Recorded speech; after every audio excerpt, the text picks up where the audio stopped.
नमस्कार दोस्तों, मैं अंकित। रास्ते पर गति की सीमा, बैंक में पैसों की सीमा, परीक्षा में समय की सीमा, परंतु हमारी सोच की कोई सीमा नहीं। इसलिए सदा श्रेष्ठ सोचें और श्रेष्ठ ही पाएं। इंसान भी कितना अजीब है आज का कि पहले वो खो देता है एक दूसरे को, फिर बाद में वो खोजा करता है। यही खेल वो जिंदगी भर खेला करता है। हमें ईश्वर से सदा एक ही प्रार्थना करनी चाहिए कि औरों की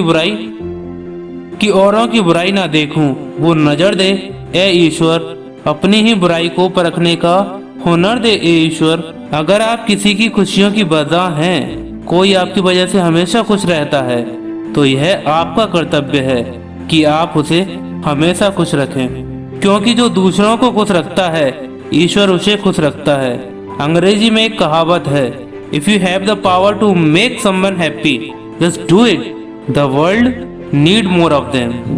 आज हर एक व्यक्ति एक दूसरे को पीछे करने में लगा है।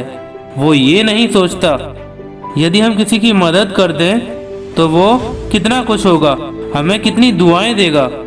एक बात मैं आपको बता दूं कि दुआओं की कभी कोई कीमत नहीं होती। आप एक बार किसी की मदद करके तो देखिए, लेकिन आपकी वो मदद निस्वार्थ भाव से की जाने वाली मदद होनी चाहिए। उसके बदले आपको उससे या किसी और से कुछ वापस लेने की उम्मीद कभी नहीं करनी चाहिए। एक बार ही सही आप ऐसा करके तो देखिए, आपको अपनी आत्मा में इतनी शांति का अनुभव होगा कि उसका कोई जवाब ही नहीं। अक्सर अच्छे रिश्ते टूट जाते हैं क्योंकि हम हर रोज कुछ बुरा याद करते हैं और कुछ अच्छा भूल जाते हैं। याद रखिए कि झूठ इसलिए बिक जाता है क्योंकि सच को खरीदने की सबकी औकात ही नहीं। पलटकर जवाब देना बेशक गलत है, यदि आप सुनते रहेंगे तो लोग बोलने की हदें भी भूल जाते हैं। दिल के सच्चे लोग कुछ एहसास लिखते हैं, मामूली शब्दों में ही सही पर कुछ खास लिखते हैं। किसी ने प्रभु के सिमरन में कुछ खूबसूरत लाइनें लिखी, तन की जाने मन की जाने, जाने चित की चोरी, उस रब से भला क्या छिपा, जिनके हाथ है सबकी डोरी। उम्र से कहाँ कुछ लेना देना होता है जनाब, जहाँ विश्वास और एक दूसरे के विचार मिलते हैं वहीं सच्ची मित्रता होती है।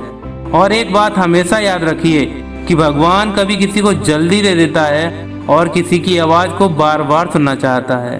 अगर आपकी आवाज उन्हें पसंद आती है तो आप घबराइएगा नहीं, क्योंकि बेशक वो आपको कुछ अच्छा देने वाला है। हम सभी मनुष्य उस ईश्वर के ही बच्चे हैं और कोई अपने बच्चों को दुखी भला कैसे देख सकता है। वो ना तो हमें रोते हुए देख सकता है और ना ही परेशान होते हुए। वो तो हम ही हैं जो अक्सर रोने लगते हैं और परेशान हो जाते हैं।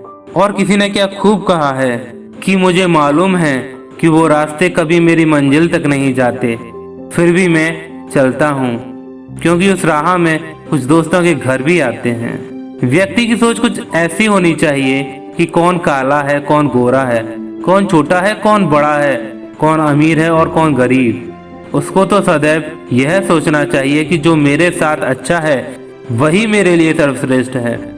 यदि ईश्वर आपके द्वारा की हुई प्रार्थना को उत्तर देता है तो वह आपकी आस्था को और अधिक बढ़ाना चाहता है। यदि वह आपकी प्रार्थना नहीं सुनता तो वह चाहता है कि आप अपना धैर्य रखना सीखें। वह आपकी धैर्य की शक्ति को बढ़ाना चाहता है। लेकिन यदि वह आपकी किसी भी प्रार्थना को कभी भी नहीं सुनता तो वह जानता है कि इन परिस्थितियों को आप स्वयं ही संभाल सकते हैं। वो आपको मजबूत और भी अधिक मजबूत बनाना चाहता है। अगर आप किसी के लिए किसी शब्दों का प्रयोग करते हैं तो यह सुनिश्चित अवश्य कर लीजिए, यदि कोई आपको वही सारी बातें कहेगा तो क्या वह सारी बातें आपको सुनना अच्छा लगेगा? और यदि जवाब हाँ में मिले तभी उन शब्दों का प्रयोग करें। ध्यान रहे कि व्यक्ति अपनी जुबान के कारण और पंछी अपनी पाँव के कारण ही हमेशा जाल में फंसता है। तो दोस्तों, उम्मीद करता हूँ ये वीडियो आपको पसंद आई होगी। अगर ऐसा है तो इस वीडियो को एक लाइक दीजिए। अपने सभी दोस्तों, भाई बहनों, फैमिली मेंबर्स के साथ इस वीडियो को जरूर शेयर कीजिए, क्योंकि अच्छा बांटेंगे तभी तो अच्छा काटेंगे। तो दोस्तों, खुश रहिए और खुशियां बांटते रहिए। और सबसे ज़रूरी बात कोविड-19 को देखते हुए सतर्क रहिए। एक बात हमेशा याद रखें, anything can be happen, so be positive.